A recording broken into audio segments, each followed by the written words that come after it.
Alhamdulillah wassalatu wassalamu ala Rasulillah wa ala alihi wa sahbihi wa mawalah wa la hawla wa la quwwata illa billahi wa ba'du. Alhamdulillah, segala puja dan puji hanya milik Allah subhanahu wa ta'ala.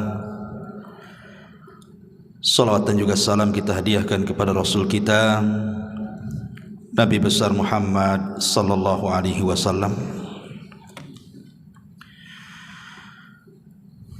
Malam ini insyaallah kita akan membahas tema nasihat 12 perkara tidak boleh dilakukan dalam berdoa. Ma'asyiral muslimin yang dimuliakan Allah subhanahu wa ta'ala, kita tahu bahwa doa adalah ibadah, dan doa memiliki keistimewaan khusus di hadapan Allah subhanahu wa ta'ala. Karena Nabi sallallahu alaihi wasallam mengatakan dalam sebuah hadis, laisa syai'un aqram 'ala Allahi minad du'a. Tidak ada sesuatu yang sangat mulia di sisi Allah Subhanahu wa taala melebihi sebuah doa. Karena hampir semua ibadah terkandung padanya doa. Sebutkan ibadah apa saja, pasti di dalamnya ada doa. Lah doa sendiri, kalau kita mengupas secara dalam, banyak faedah dan manfaat yang kita akan dapati. Di antaranya, sababun lidaf'i ghadabillahi azza wa jalla, menjadi sebab pencegat murkanya Allah subhanahu wa ta'ala. Karena Rasul mengatakan, man lam yas'alillaha yaghdab alaihi. Siapa yang tidak minta kepada Allah, maka Allah akan murka kepadanya. Bahkan doa juga sababun lidaf'il bala qabla wuku'ihi wa ba'da wuku'ihi. Doa ini menyebabkan seseorang tercegah dari bala, bencana, sebelum terjadinya, bahkan setelah terjadinya. Dan itu disebutkan dalam sebuah hadis, Nabi sallallahu alaihi wasallam mengatakan, la yaruddul qadar illa du'a. Tidak ada yang bisa mencegah takdir kecuali doa. Artinya, kalau Allah subhanahu wa ta'ala takdirkan kemudian kita ini akan mendapatkan musibah, tetapi dengan adanya doa kita, terkadang musibah itu tidak jadi turun. Itu maknanya sababun lidaf'il bala qabla wuku'i. Sebab di mana doa itu bisa mencegah adanya balas sebelum terjadinya, bahkan setelah terjadinya juga bisa diangkat. Kata Nabi sallallahu alaihi wasallam, inna du'a yanfa' mimma nazal wa mimma lam yanzil. Doa itu sangat bermanfaat, baik kepada bala yang sudah turun ataupun yang belum turun. Bahkan doa sendiri menjadikan kita dekat dengan Allah subhanahu wa ta'ala, dan itu berdasarkan hadis Nabi sallallahu alaihi wasallam, ana inda dhanni abdi bi wa ana ma'hu idza da'ani. Saya berprasangka saya, atau prasangka saya, kata Allah, bersama hambaku, dan aku akan bersama dia selama dia berdoa kepadaku. Dan banyak sekali manfaat dan faedah doa ini. Yang ingin saya jelaskan malam ini adalah 12 perkara, termasuk al-i'tida fi du'a. Termasuk seseorang itu melakukan hal-hal yang justru dengan doanya bukan hanya ditolak, tetapi boleh jadi mungkin mendapatkan dosa. Apa saja 12 perkara ini? Pertama, berdoa dengan menggunakan lafaz-lafaz syirik ataupun bid'ah. Di dalam surah Jin ayat 18 Allah mengatakan wa annal masajida lillahi fala tad'u ma'allahi ahada.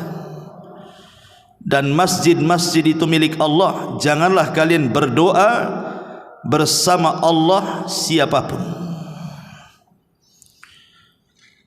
Karena kalau kita berdoa kemudian memasukkan selain daripada Allah dalam doa itu, selain doanya ditolak, ini kesyirikan, dosa besar. Seperti umpamanya menyebut wali-wali tertentu dan meminta kepada wali-wali tertentu, atau datang kepada orang-orang yang dianggap soleh yang sudah meninggal, kemudian kita datang ke kuburan mereka kemudian meminta-minta kepada mereka. Maka ini doa selain daripada ditolak, bisa menjerumuskan kepada syirkul akbar, syirik besar. Kalau diyakini bahwa pengabulan doa itu datang dari orang yang dalam kuburan itu.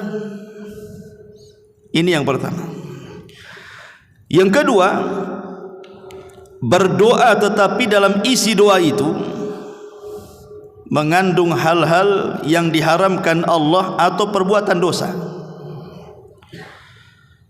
Seperti umpamanya seseorang masang togel judi gitu ya, sudah pasang, malamnya berdoa pula dia, ya Allah semoga jebol nih nomor ini ya. Atau dia mengatakan ya Allah berikan rizki, mudah-mudahan setelah saya pasang ini besok keluar. Enggak mungkin doa yang seperti ini. Ini hal-hal yang diharamkan Allah Azza wa Jalla. Judi itu haram. Atau seseorang hendak mencuri, dia berdoa ya Allah mudah-mudahan luluskanlah malam ini, sudah tak ada yang dimakan ini. Lah doa-doa seperti ini masuk dalam hadis Nabi sallallahu alaihi wasallam, la yazalu yustahabbu ya la yazalu yustajabu lil abdi ma lam yad'u bi ithmin aw qati'atir rahimin. Senantiasa akan dikabulkan permintaan seorang hamba selama dia tidak berdoa dalam perkara-perkara dosa ataupun perkara-perkara yang di dalamnya ada yang memutus silaturahim. Ma'asyiral muslimin yang muliakan Allah Azza wa Jalla. Kemudian yang ketiga, berdoa meminta kematian. Karena ada orang-orang yang mungkin sudah lelah hidup. Menurut dia lelah hidup karena faktor ekonomi, ataupun mungkin lebih daripada itu faktor kesehatan, sudah sakit lama sekali. Kemudian dia berdoa kepada Allah lebih baik mati daripada hidup. Maka Nabi SAW melarang, tidak boleh berdoa meminta kematian. Kata Nabi SAW, la yatamannayanna ahadukumul maut li dhurrin nazala bihi. Tidak boleh bagi kalian berharap untuk cepat mati karena sebuah madarat yang menimpanya. Fa in kana la budda, kalaupun harus kemudian mendoakan kematian, falyakul, katakanlah Allahumma ahyini ma kanatil hayatu khairan li wa tawaffani in kanatil wafatu khairan li. Ya Allah, hidupkanlah atau sehatkanlah diriku jika kehidupan ini lebih baik bagiku, tapi kalau memang kematian lebih baik bagiku, maka buatlah kematian yang baik untukku. Kalau memang harus seperti itu karena sudah tidak tahan. Tetapi hukum asalnya tidak boleh seseorang itu berdoa meminta kematian. Kan Nabi SAW yang mengatakan, imma muhsinan fala'allahu yazdad khairan wa imma musian fala'allahu yasta'tib. Karena kata Nabi SAW, kenapa dilarang kita berdoa meminta kematian itu? Boleh jadi kata Rasul, seandainya kemudian dia mungkin dulunya kurang beramal, salatnya kurang, puasanya kurang, birrul walidainnya kurang. Tiba-tiba satu waktu kemudian dia sakit, Allah sembuhkan, maka dia bisa menambah amal solehnya. Ataupun mungkin kalau dia orang jahat, kemudian dia sakit terkapar, boleh jadi kalau seandainya Allah sehatkan adalah kesempatan taubat kepada Allah Azza wa Jalla. Makanya dua perkara inilah yang kemudian melarang kita berdoa minta kematian. Tidak boleh kita berdoa meminta kematian, karena nanti di akhir zaman kata Nabi SAW, ada orang-orang yang melintasi kuburan, kemudian dia mengatakan, seandainya aku yang berada di posisi dia, katanya, karena sudah tidak tahan dengan fitnah yang melanda. Dan itu sudah banyak sekali di negeri kita ini, orang-orang yang berdoa seperti itu, bahkan bukan hanya berdoa, betul-betul dilaksanakan, bunuh diri dia, kan begitu. Kemudian yang keempat, mendoakan kehancuran kepada orang-orang yang tidak berhak sebenarnya Allah untuk membinasakan. Orang ini tidak berhak dibinasakan Allah, kenapa kita mendoakan dia supaya binasa? Maka tidak boleh kita ini berdoa keburukan kepada orang untuk dihancurkan, dibinasakan, ditenggelamkan dan begitu seterusnya, padahal orang ini tidak layak untuk itu. Makanya Nabi SAW mengatakan, la tad'u ala anfusikum wala auladikum wala amwalikum la tuwafiqus sa'ata ijabatin. Janganlah kalian mendoakan keburukan, kejelekan, kehancuran kepada diri kalian sendiri, atau kepada anak-anak kalian, atau kepada harta benda kalian. Janganlah sampai doa kalian bertepatan dengan waktu dikabulkannya doa, nanti jadi kenyataan. Tidak boleh seseorang itu mendoakan, mengutuk orang supaya binasa gitu, apalagi yang dikutuknya sesama muslim, kepada keluarga. Kan seperti itu, rata-rata nih biasanya orang-orang yang mendoakan seperti ini mungkin karena merasa disakiti atau dizalimi, sehingga terkadang doa yang disampaikan kepada orang yang menyakiti itu terkadang terkeluarlah kalimat laknat, kalimat kehancuran, kebinasaan.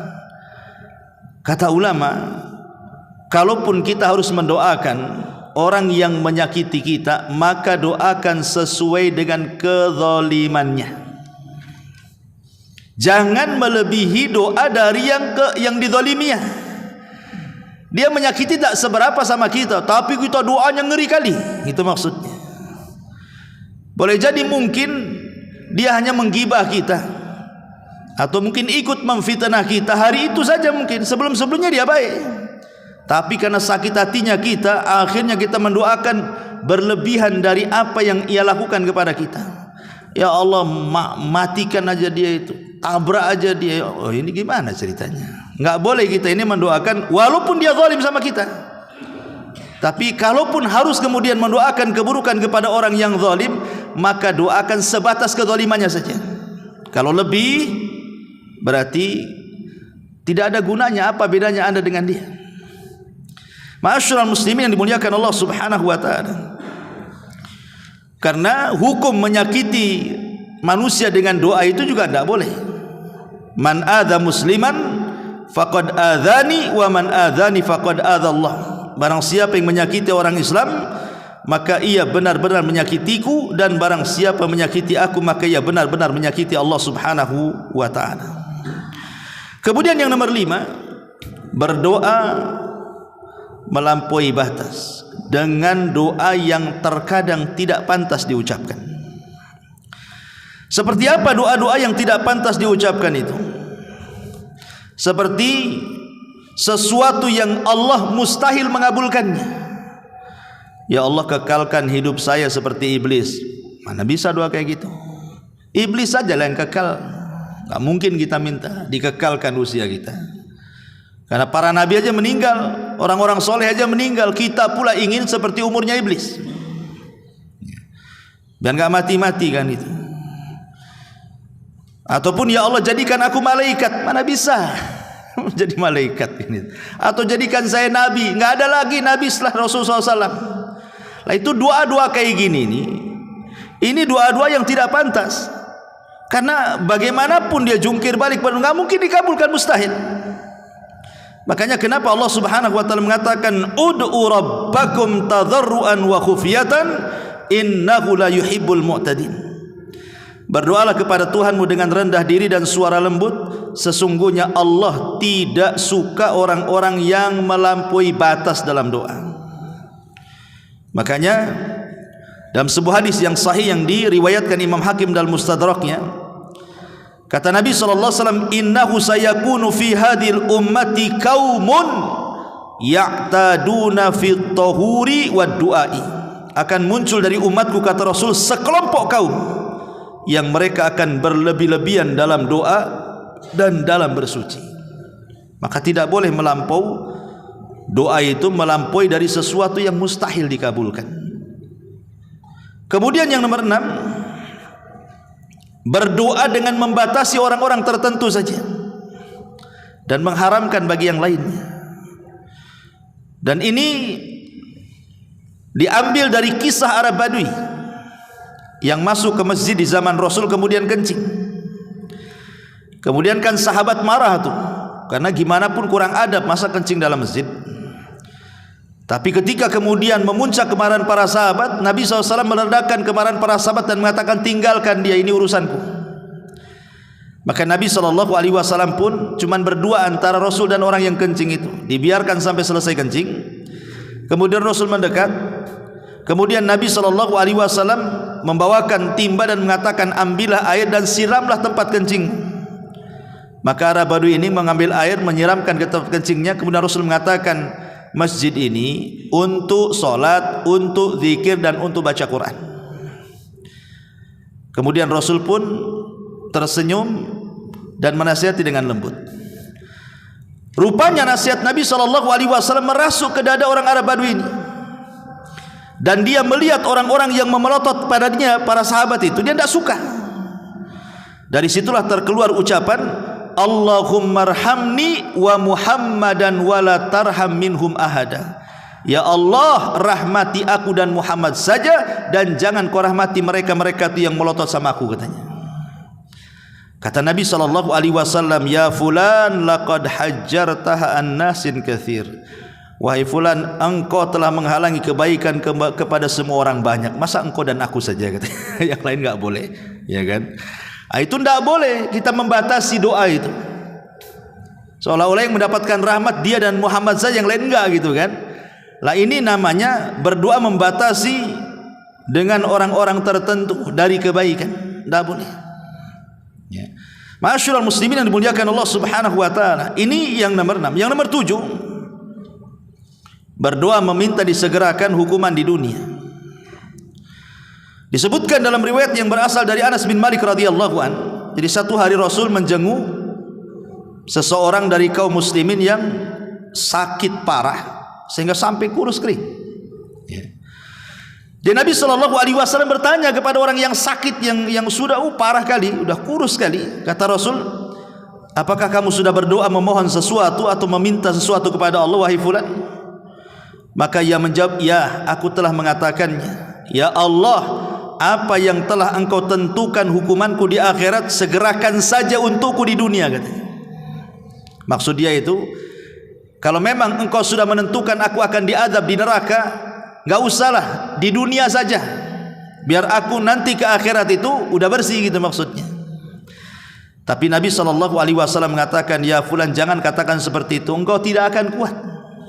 Sebaiknya ucapkanlah, Rabbana atina fid dunya hasanah wa fil akhirati hasanah wa qina adzabannar. Ya Allah, berilah kami kebaikan di dunia, kebaikan di akhirat, dan jauhkan kami dari azab neraka. Maka Anas radhiyallahu anhu mengatakan, setelah beliau mendoakan kepada Allah, tiba-tiba orang yang sakit parah ini sembuh. Lihat, Nabi SAW melarang, tidak boleh kita mengatakan seperti itu. Walaupun kan sebenarnya secara lahiriah kan baik, gitu maksudnya. Jangan sampai dia pulang menghadap Allah itu dengan banyak dosa, akhirnya menyebabkan dia diazab. Maka dia mengatakan, ya Allah, kalau memang harus aku diazab di akhirat, segerakan aja di dunia. Tapi Rasul mengatakan, jangan mengatakan seperti itu. Engkau enggak akan kuat. Mana bisa kuat kamu? Kalau betul-betul Allah Subhanahu wa taala mengazab neraka dengan azaban neraka, diazab di dunia, enggak ada orang kuat. Nanti ketika engkau tidak kuat, akhirnya kemudian minta supaya azab itu dihilangkan. Nah, gimana nanti? Makanya tidak boleh berdoa meminta disegerakan hukuman di dunia. Ma'asyiral muslimin yang dimuliakan Allah Azza wa Jalla. Kemudian yang nomor 8, jangan berdoa yang terkesan main-main kepada Allah. Contoh pamannya dia mengatakan, Allahumma gfirli in syi'ta, ya Allah ampuni aku kalau kau mau. Kan main-main namanya. Masa minta ampun tidak yakin dengan Allah? Ya Allah ampuni aku jika kau mau, katanya. Kalau enggak mau gimana kan gitu ya kan? Ini kan main-main namanya. Makanya dalam hadis yang sahih dari Abu Hurairah radhiyallahu an, Rasul mengatakan, la yakul ahadukum, tidak boleh salah seorang di antara kalian mengatakan Allahumma gfirli in syi'ta, ya Allah kalau ampunilah aku jika kau mau. Allahumma arhamni in syi'ta, rahmati aku jika kau mau. Liya'zim al mas'alata fa innallaha la muqriha lahu, hendaklah dia berazam kuat dengan doa karena Allah tidak bisa dipaksa siapapun. Maka tidak boleh seseorang mengatakan seperti itu. Ini namanya doa main-main namanya. Ngomong saja, ya Allah ampuni aku, titik sampai di sini. Ya Allah rahmati aku. Jangan bilang jangan kalau kau mau kan gitu ya. Ini enggak yakin orang ini, ragu-ragu, main-main namanya. Kemudian yang nomor 9, berdoa dengan cara mendetailkan permintaan. Didetail-detailkan permintaan. Ya Allah minta rumah kalau bisa di hook, kamarnya 3 gitu, pakai keramiknya, lantainya, semua didetailkan. Ngapain berdoa kayak gitu? Ya Allah berikan mobil, mereknya ini, kursinya sekian, warnanya sekian, engineer-nya, nggak usah didetail-detailkan kayak gitu doa tuh. Doa itu pakai bahasa jami'ul kalim, kalau bisa singkat padat doa itu, nggak perlu detail-detailkan. Ma'asyiral muslimin yang dimuliakan Allah Subhanahu wa taala. Makanya disebutkan dalam hadis Abdullah ibn Mughaffal, dia mendengar anaknya mengatakan, Allahumma inni as'alukal qasral abyad an yaminil jannah idza dakhaltuha. Ya Allah, aku meminta kepadamu istana warnanya putih di samping sebelah kanan surga kalau aku masuk di dalamnya, katanya. Faqal, maka dia mengatakan, ai bunayya salillah al jannah wa ta'udzu billahi minan nar. Enggak perlu kau ngomong begitu, cukup minta surga, jauhkan neraka gitu. Enggak usah disebut-sebut warnanya di samping sini, samping sana kan gitu ya. Cukup minta masuk surga itu sudah cukup. Minta dijauhi dari neraka. Enggak perlu doa itu detail-detail sekali. Karena kalau kita lihat doa-doa yang diajarkan Rasul kepada kita itu semuanya singkat padat syarat makna. Karena Nabi itu dilebihkan dari seluruh para Nabi, mampu mengucapkan sesuatu yang sifatnya itu jawami'ul kalim, singkat tetapi padat syarat makna. Itu ucapan Nabi. Karena kalau kita mendetail-detailkan sedetail doa itu tidak namanya, melampaui dalam berdoa. Kemudian yang nomor 10, berdoa diselingi dengan musik. Kita sering mendengar, biasanya di acara-acara biasanya kan, nanti satu orang pegang kertas isinya doa, nanti ada lirik musiknya pula dari belakang. Jadi nangis itu bukan isi doa yang didengar, karena lantunan musiknya itu yang buat dia nangis. Jadi anda menangis itu karena dengar musik atau karena isi doanya, atau dua-duanya? Ma'asyiral muslimin yang dimuliakan Allah Subhanahu wa taala, asal doa itu adalah tadarrur. Kita merendahkan diri kepada Allah. Kita menjadi hamba Allah Subhanahu wa taala. Itu asal doa, merendahkan diri kepada Allah. Kalau sudah diiringi musik itu hilang semuanya itu. Karena kalaupun dia terasa syahdu, terasa khusyuk, terasa nangis, itu bukan semata-mata karena isi doanya tuh. Bahkan terkadang enggak menghayati isi doanya, yang dihayati itu musik-musiknya itulah makanya. Maka sebaiknya doa jangan diselingi musik. Ma'asyiral muslimin yang dimuliakan Allah Subhanahu wa taala. Kemudian juga yang nomor 11, jangan berdoa dengan suara kencang. Dikeluarkan oleh Imam Ibnu Jarir Tabari dalam tafsirnya, Jadi ada seorang laki-laki datang kepada Nabi SAW dan berkata, ya Rasulullah, aqaribun rabbuna fanunajihi am ba'idun fanunadihi. Rasul, Rabb kami ini dekat ataukah jauh? Kalau dekat ya kita bisik-bisik, kalau jauh kita teriak-teriak, katanya. Ini Arab Badui ini. Dia nanya, Rasul, Allah itu dekat atau jauh sih? Kalau memang dia dekat kita bisik-bisik, katanya. Kalau dia jauh kita teriak-teriak aja, katanya. Maka Nabi SAW terdiam sampai turun ayat. Allah mengatakan, wa idza sa'alaka ibadi anni fa inni qarib ujibu da'watad da'i idza da'an falyastajibu li wal yu'minu bila allahum yarshudun. Apabila hamba-hambaku bertanya kepada wahai Muhammad soal aku, kata Allah, aku dekat. Aku ini dekat. Aku mengabulkan setiap doa orang yang berdoa. Artinya bahwa tidak perlu berdoa itu teriak-teriak. Tidak perlu doa itu kemudian kencang-kencang. Tidak. Doa itu khufiyah. Khufiyah itu ya lirih suaranya. Cukuplah kita tahu, kita yang tahu dengan Allah Azza wa Jalla. Tak perlu berteriak-teriak, karena ini bagian daripada i'tidah. Melampaui batas dalam berdoa justru tidak akan dikabulkan, bahkan justru bisa saja kemudian menyelisihi nas yang diajarkan kepada kita, wa idza sa'alaka ibadi anni fa inni qarib. Dan yang terakhir, ma'asyiral muslimin yang dimuliakan Allah Azza wa Jalla, berdoa dengan sesuatu yang mustahil. Tadi sudah disebutkan di awalnya. Tetapi yang mustahil ini untuk menyakiti orang. Dan mengatakan pamannya, dia mengatakan, ya fulan, orang itu sudah menyakiti aku, nanti kalau masuk neraka kekalkan saja. Tidak bisa kita ini menjustis seperti itu, orang masuk neraka kekal di dalamnya. Bisa saja yang mendoakan seperti itu dia pula yang masuk neraka, yang didoakan pula masuk surga. Dan ini terjadi di zaman Bani Israel. Ketika ada ahli maksiat bermaksiat, kemudian yang ahli ibadah ngamuk-ngamuk dan mengatakan, kalau engkau tidak bertobat, Allah tidak akan mengampuni dosamu dan pasti kau akan masuk neraka dan tidak akan keluar dari neraka, katanya. Kayak dia aja yang punya neraka. Akhirnya Allah wafatkan keduanya. Yang orang baik pula dimasukkan ke neraka, yang orang jahat yang didoakan pula dia masuk surga. Jadi terbalik jadinya, kan? Kenapa? Karena dia merasa suci dirinya, orang lain merasa rendah. Nah, ini bahaya kalau kita merasa kita ini paling suci, tidak ada dosa, orang lain seolah-olah dosanya banyak gitu, sehingga dia merasa dia yang penghuni surga, dia penghuni neraka. Tidak bisa. Orang selama masih hidup ada kesempatan tobat. Maka jangan mendoakan seperti itu, karena selama orang hidup itu masih ada kesempatan tobatnya. Dan hidayah itu milik Allah. Bisa saja Allah Subhanahu wa taala menerima tobatnya. Inilah 12 perkara tidak boleh ada dalam doa. Ma'asyiral muslimin yang dimuliakan Allah Azza wa Jalla. Kemudian pembahasan yang kedua, agar doa terkabul, sertakan bacaan ini.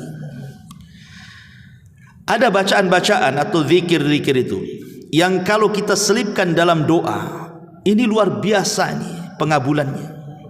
Lebih cepat lagi pengabulannya. Jadi sebelum kita meminta ini kepada Allah Azza wa Jalla, cobalah selipkan zikir-zikir atau doa-doa ini supaya lebih mustajab dan lebih mujarab lagi doanya. Apa saja? Pertama, sertakan tasbih, kemudian tahmid, kemudian takbir. Tasbih, tahmid, takbir. Dan itu berdasarkan hadis Ummu Salamah radhiyallahu an. Dan hadis ini dihasankan oleh para ulama, di mana ja'at Ummu Sulaim datang kepada Nabi sallallahu alaihi wasallam. Faqalat, dan dia mengatakan, ya Rasulullah, alimni kalimatin ad'u bihinna fi salati. Rasul, bisa engkau ajarkan kepadaku beberapa kalimat yang aku bisa berdoa dengan kalimat-kalimat itu dalam salatku. Maksudnya dalam salat di sini setelah salat, bukan di dalam salatnya, setelah salat. Maka Nabi SAW mengatakan kepada Ummu Sulaim, sabbihillaha asyran wahmadihi asyran wa kabbirihi asyran, bertasbihlah 10 kali, bertahmidlah 10 kali, bertakbirlah 10 kali. Summa sali hajatik, setelah itu kau minta kebutuhanmu, hajatmu, terserah apa saja. Yaqul, maka dia mengatakan, na'am ya wahai Rasulullah, ya wahai Rasulullah. Maka kata para ulama, hadis ini menunjukkan bahwa orang yang sebelum berdoa dia membaca tasbih 10 kali, tahmid 10 kali, takbir 10 kali, maka itu penyebab tercepat dikabulkan doa. Karena dia memulai dengan tauhid, dengan pensucian kepada Allah Subhanahu wa taala, dan dengan pembesaran Allah Subhanahu wa taala. Tahmid, takbir, tasbih, ini kan bentuk tauhid, ya. Ini yang pertama. Yang kedua, selipkan juga doanya Nabi Yunus. Dan itu disebutkan dalam hadis yang disahihkan oleh Syekh Nasiruddin Al-Albani rahimahullahu taala. Kata Nabi sallallahu alaihi wasallam, da'watu dhinnuni idza da'a wa huwa fi batnil hut. Doanya Nabi Yunus ketika berdoa dan dia berada di perut ikan itu, la ilaha illa anta subhanaka inni kuntu minadh dhalimin. Kata Rasul, fa innahu lam yad'u biha rajulun muslim fi syai'in qad illa stajaballahu lahu. Tidaklah seorang muslim meninggalkan doa ini setelahnya meminta sesuatu kepada Allah, dipastikan Allah kabulkan semua permintaannya. Maka kalau berdoa jangan langsung minta, baca doa ini, la ilaha illa anta subhanaka inni kuntu minadh dhalimin. Kenapa coba doa Nabi Yunus kalau kita selipkan dalam doa kita ini menjadikan doa kita mustajab? Karena di sini ada 3 perkara. Pertama, tauhid, la ilaha illa anta. Kemudian yang kedua, tanzihullah, pembersihan Allah dari semua sifat-sifat yang kurang bagi Allah. Subhanak, tasbih, pembersihan, ya. Kemudian al-i'tiraf bi dzambi, ada pengakuan dosa. Inni kuntu minadh dhalimin. La ilaha illa anta, tidak ada sembahan yang berhak disembah kecuali Engkau. Subhanaka, maha suci Engkau. Inni kuntu minadh dhalimin, aku mengakui aku ini termasuk orang yang zalim ya Rabb. Menunjukkan kerendahan diri kita di hadapan Allah. 3 perkara ini menjadikan kenapa setiap kita doa, kalau kita selipi doanya Yunus itu mustajab tuh. Ini yang kedua. Yang ketiga, biasakan sebelum berdoa itu memuja dan memuji Allah dengan menyebut nama-namanya. Apalagi kalau nama-nama itu berkaitan dengan Ismul A'zam, nama Allah yang agung, lebih mustajab lagi. Dan itu disebutkan dalam hadis Anas ibn Malik radhiyallahu an dari Nabi sallallahu alaihi wasallam. Kata Anas, kuntu ma'a Rasulillah sallallahu alaihi wasallam jalisan. Aku waktu duduk bersama Rasulullah, kata Anas, tiba-tiba mendengar rajulun qaimun yusalli, ada orang laki-laki yang sedang salat di masjid itu. Falamma raka'a wa sajada wa tashahhada da'a, ketika dia sudah ruku, ketika dia sudah sujud, kemudian dia tasyahud, dan sebelum salam dia pun berdoa, Allahumma inni as'aluka bi anna lakal hamda la ilaha illa antal mannan badi'us samawati wal ard ya dzal jalali wal ikram ya hayyu ya qayyum inni as'aluka. Dia berdoa seperti ini. Faqala an-nabiy sallallahu alaihi wasallam, tiba-tiba Rasul mengatakan kepada para sahabat yang ada di situ, tadruna bimada, kalian tahu dia sedang berdoa dengan apa? Qalu, para sahabat mengatakan, Allah wa Rasul alam, Allah dan Rasul yang tahu. Kata Rasul, walladzi nafsi biyadihi laqad da'allaha bismihil azim alladzi idza du'iya bihi ajab. Sungguh orang itu sedang berdoa dengan nama Allah yang agung, yang kalau kita sebut dalam doa pasti dikabulkan. Apa ismi agung di sini? Ya Hayyu ya Qayyum, itu maksudnya. Inilah Ismul A'zam. Sebagian para ulama, Ismul A'zam dalam asma dan sifat 99 nama Allah itu adalah kalimat ya Hayyu ya Qayyum. Ya, setiap doa masukkan di kalimatnya Hayyu ya Qayyum. Ini Ismul A'zam. Nah, selipkan juga. Nah, kemudian kalau kita mau menambah dengan nama-nama Allah yang lainnya, maka sesuaikan nama itu disebut dengan permintaan kita. Kalau kita minta rizki, ya perbanyak ya Razak. Kalau kita minta ampun, ya perbanyak ya Ghafar. Kalau kita sakit ingin disembuhkan, ya Rahman ya Rahim, kan itu. Minta kasih sayang Allah. Ya, jadi setiap doa itu ketika menyebut nama-namanya dalam bentuk tawasul kepada nama-namanya, sesuaikan dengan permintaan gitu maksudnya. Ini yang ketiga. Yang keempat, sebelum berdoa bersalawatlah kepada Nabi. Kan Nabi SAW mengatakan kullu du'ain mahjub hatta yusalli ala nabi. Hatta yusalli ala nabi. Setiap doa terhalang antara dia dengan Allah sampai dia bersolawat. Jadi walaupun kita berdoa kepada Allah panjang lebar sampai menangis-nangis, kalau tidak bersolawat mahjub kata Rasul, terhalang antara dia dengan Allah. Makanya salawat itu penting. Tentu salawat-salawat yang syar'i, dan seafdol-afdolnya salawat kata Ibnul Qayyim adalah salawat Ibrahimiyah. Salawat yang paling afdol itu adalah salawat Ibrahimiyah. Apa salat Ibrahimiyah? Salat yang antum baca dalam tasyahud itu. Itulah salat Ibrahimiyah. Allahumma shalli ala Muhammad wa ala ali Muhammad kama shallaita ala Ibrahim wa ala ali Ibrahim innaka Hamidum Majid. Allahumma barik ala Muhammad wa ala ali Muhammad kama barakta ala Ibrahim wa ala ali Ibrahim innaka Hamidum Majid. Inilah salawat yang paling afdal. Nah, kalau antum mau baca doa, salat ini bukan hanya dibaca ketika salat saja. Ya, bisa dibaca di luar salat, karena ini salawat yang paling afdal ini. Nah, selipkan juga salawat. Ya kalau ini terlalu panjang ya salat biasalah. Allahumma sholli ala Muhammad kan gitu ya. Ini yang nomor 4. Yang nomor 5, beristighfar. Beristighfar sebelum doa itu astagfirullah, astagfirullah, astagfirullah. Minta dulu. Minta ampun akan dosa-dosanya. Makanya Imam Ibnul Qayyim rahimahullahu taala mengatakan dalam kitabnya Al-Jawabil Kafi. Al-Jawabil Kafi dia mengatakan, maka idza jama'a ma'ad du'a hudurul qalbi. Kalau seseorang itu mengumpulkan doa dengan ditampakkannya hati, dihadirkannya hati gitu. Kemudian di ujung kata-kata beliau, "Tsumma qadima baina yaday hajatihi at-taubatu wal istighfar." Kemudian sebelum dia meminta hajatnya kepada Allah, dia dahulukan tobat dan istighfar, astagfirullah, astagfirullah. Kata Imam Ibnul Qayyim, "Fa inna hadzal du'a la yakad yuraddu abada." Maka doa ini hampir-hampir tidak ditolak Allah sama sekali. Makanya kalau kita lihat para nabi dan rasul, mereka mewasiatkan kepada anak-anak mereka dan umatnya itu justru memperbanyak istighfar. Contoh Nabi Ayub alaihi salam, Nabi Yakub alaihi salam. Nabi Yakub alaihi salatu wassalam itu kalau sepertiga malam akhir, maka dia bangunkan anak-anaknya itu. Kemudian mengatakan, beristighfarlah kalian. Fa inni astaghfiru lakum rabbi. Saya akan beristighfar untuk kalian kepada Rabb. Maka kemudian mulailah Nabi Yakub berdoa, kemudian diaminkan anak-anaknya, dan itu setiap sepertiga malam akhir. Ataupun Nuh alaihi salatu wassalam mengatakan dalam Al-Quran dalam surah Nuh ayat 10-12 itu, faqultu astaghfiru rabbakum innahu kana ghafar. Wahai kaumku, banyak-banyaklah istighfar karena Allah itu zat yang maha pengampun.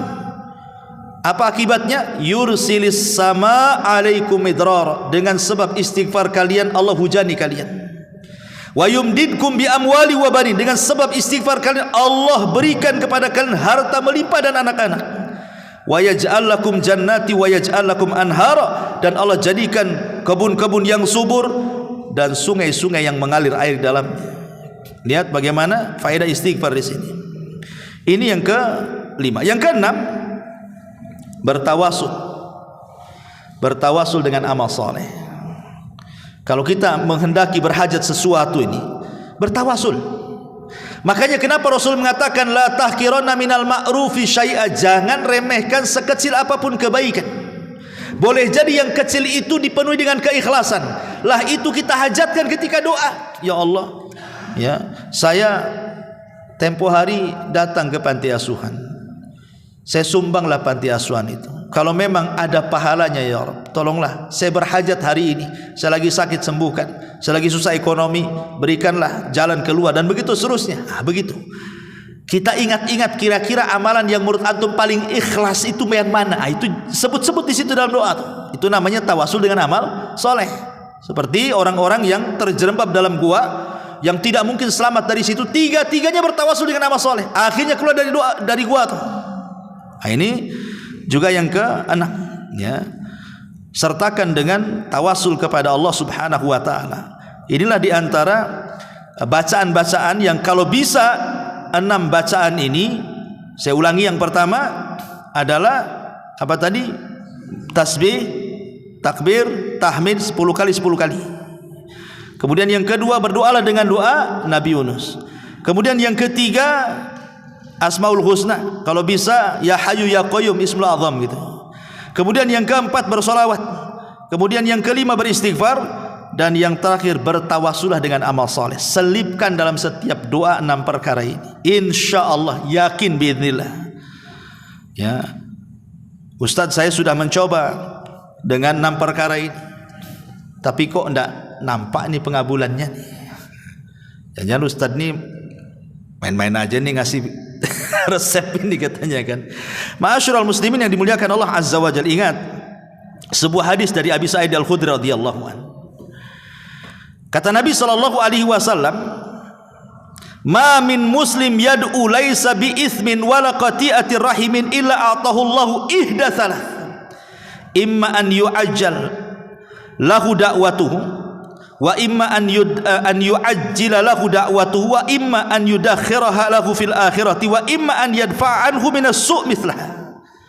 Kata Nabi sallallahu alaihi wasallam, tidak boleh seorang muslim kemudian berdoa yang isinya ada dosa dan memutus silaturahim, tetapi teruslah berdoa dengan kebaikan. Boleh jadi, kata Rasulullah, pengabulannya satu, Allah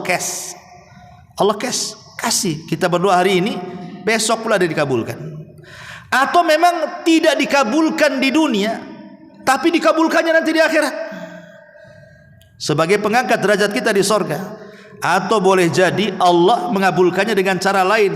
Boleh jadi Allah melindungi kita dari bahaya yang kalau seandainya bahaya datang kepada kita lebih daripada permintaan kita kepada Allah Azza wa Jalla. Dari sini kata para ulama, pengabulan doa itu ada 4 poin. Yang pertama, 4 poin itu tahsilu ainil matlub fi waqtil matlub. Terkadang Allah kabulkan di waktu kita minta, Allah kasih. Di waktu kita minta, Allah kasih. Ini yang pertama. Yang kedua, wujuduhu fi waqtin akhar li hikmatin iqtadat ta'khirahu. Atau memang sengaja diulur-ulur, mintanya sekarang, tahun depan pula baru dijabah. Mintanya sekarang, bulan depan pula baru dijabah. Kenapa demikian? Boleh jadi ada hikmah yang kita tidak tahu. Allah tahu. Ya, kenapa kemudian diulur-ulur itu? Kenapa? Boleh jadi dengan musibah itu akhirnya dosa-dosa kita hilang, kemudian derajat kita naik gitu, dan begitu seterusnya. Baru Allah kabulkan setelah lama gitu ya. Atau mungkin yang ketiga, daf'us syarri badalihi au i'ta khairun akhar khairun min matlubi. Ataupun mencegah keburukan sebagai bentuk daripada pengganti permintaannya. Jadi dia minta lain, dikabulkannya yang lain. Minta rumah tetapi oleh Allah dihindarkan dari tabrakan. Itu maksudnya. Kita minta rumah, ya Allah saya sudah lama ngontrak ini, tahu-tahu nggak dikabulkan tuh, tetap kontrak, tapi Allah selamatkan dari bahaya dia. Nah, boleh jadi seperti itu pengabulannya, ya. Atau boleh jadi dia minta yang ini tapi dikasih yang lebih baik gitu. Ya Allah, saya pengen nikah dengan janda, dapat gadis, umpamanya kan. Nah, itu kan lebih baik namanya kan. Bisa saja yang diminta itu sedikit tapi dikasih banyak. Boleh jadi, tapi mungkin ada waktu yang kita tidak tahu sampai kapan.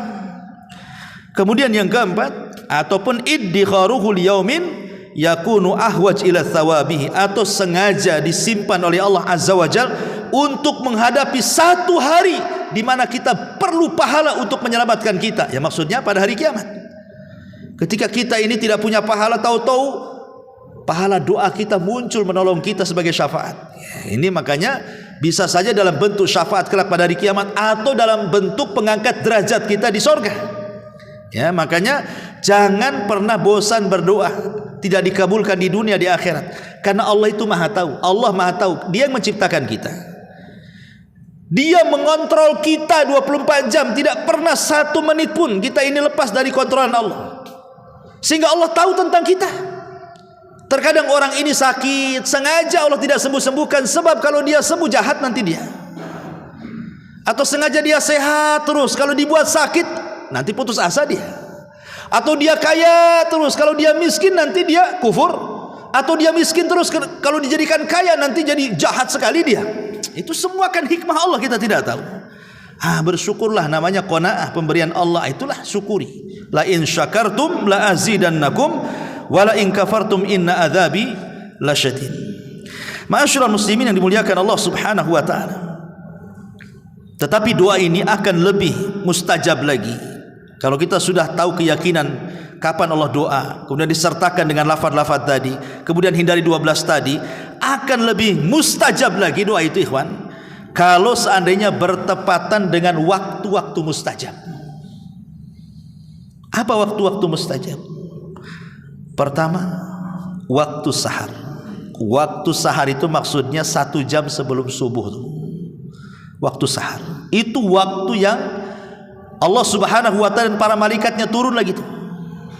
Di situ waktu mustajab, sepertiga malam akhir itu. Itu waktu yang luar biasa. Secara kesehatan pun sehat di waktu itu. Secara pengabulan doa pun paling cepat dikabulkannya. Kemudian juga yang kedua, inda iftari shaim, bagi antum yang suka puasa, memang diberikan kekuatan untuk puasa sunnah Senin Kamis, maka sebelum berbuka tuh 5 menit tuh, itu waktu mustajab sekali itu. Kemudian yang ketiga, bainal adzanai wal iqamah, di antara dua azan, di antara azan dan qomat. Bainal adzanaini shalah, di antara dua azan, maksudnya azan ke qomat. Jadi kalau antum yang sholat jamaah ke masjid ini, yang datang setelah azan belum qomat, setelah sholat sunnah rawatib masih ada waktu, jangan sia-siakan berdoa, itu waktu mustajab. Kemudian yang keempat, inda jalsatil khatib bainal khutbataini, ketika khatib ini kan 2 khutbah tuh Jumat tuh. Di tengah-tengah 2 khutbah itu ada duduk istirahat. Disitulah mustajab doa. Ya. Kemudian yang nomor 5, inda nuzulil ghais awil matar, ketika turun hujan, karena hujan itu turun rahmat. Mumpung turun rahmat berdoa, itu mustajab tuh. Kemudian yang nomor 6, inda iltiqa'al jaish fisabilillah, ketika berkecamuk perang, kalau memang antum dalam peperangan, itu waktu mustajab. Kemudian yang ke-7, fi thuluthil lailil akhir, pada sepertiga malam akhir. Kalau yang pertama kan waktu sahar itu mendekati subuh. Kalau sepertiga malam akhir kan ditarik dari mungkin jam 1, jam 2 itu sudah mulai. Ya. Kemudian yang nomor 8, fis sujud, ketika sujud. Makanya Rasul mengatakan sungguh-sungguhlah kalian berdoa dalam sujud. Kenapa? Karena sujud itu waktu yang mantap ketika doa. Kenapa? Karena disitulah seorang hamba merendahkan diri kepada Allah. Wajah ini mulia, ketika diletakkan di tanah itu jadi hina. Tapi kehinaan itu kan diberikan kepada Allah, menunjukkan dia qimmatuz zulli, memang betul-betul sedang merendahkan kepada Allah. Maka orang yang merendahkan kepada Allah kemudian berdoa, tak mungkin Allah tidak mengijabah, ya. Kemudian yang nomor 9, fi adbaris shalawatil mafruḍah, pada setiap selesai sholat wajib. Tetapi saya arahkan jangan dulu berdoa meminta, selesaikan zikir dulu. Selesaikan zikir dulu, baru kalau zikir-zikir yang diajarkan Rasul sudah dibaca, ada waktu dan antum tidak tergesa-gesa, boleh berdoa setelah zikir tadi, ya. Kemudian yang nomor 10, fi sholati umuman, secara umum dalam kondisi sholat itu mustajab. Kan dalam kondisi sholat itu kan ada waktu-waktu doa yang kita boleh berdoa dengan apa saja.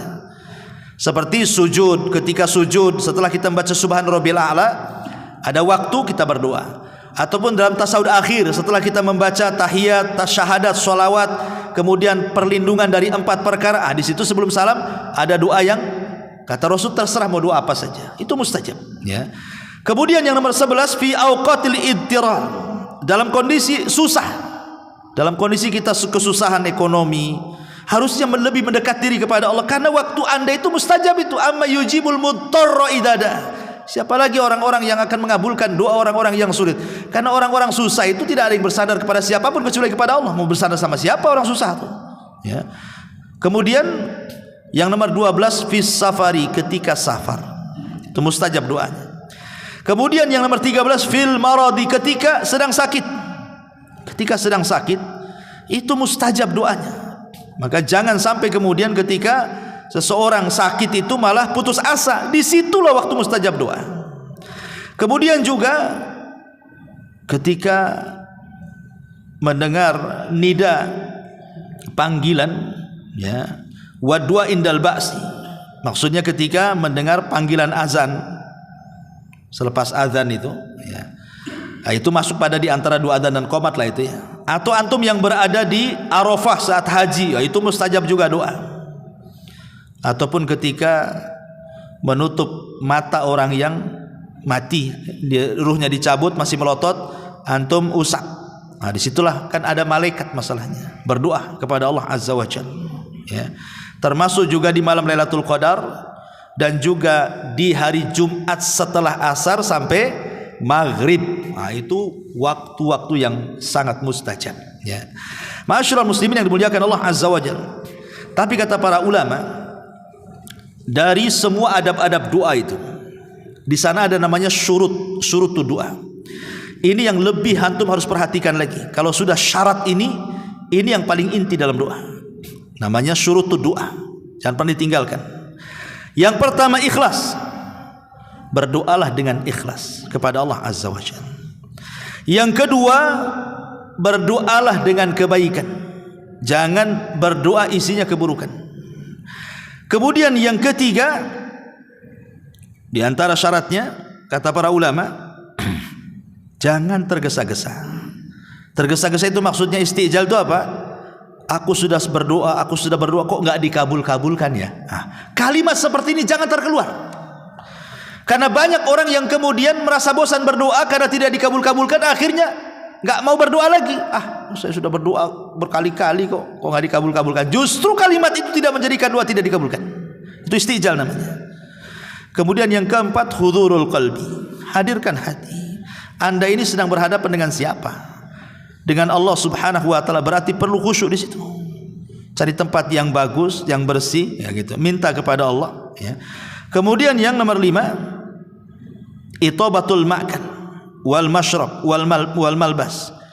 Usahakan jauh dari hal-hal yang diharamkan, baik makanan, minuman ataupun pakaian.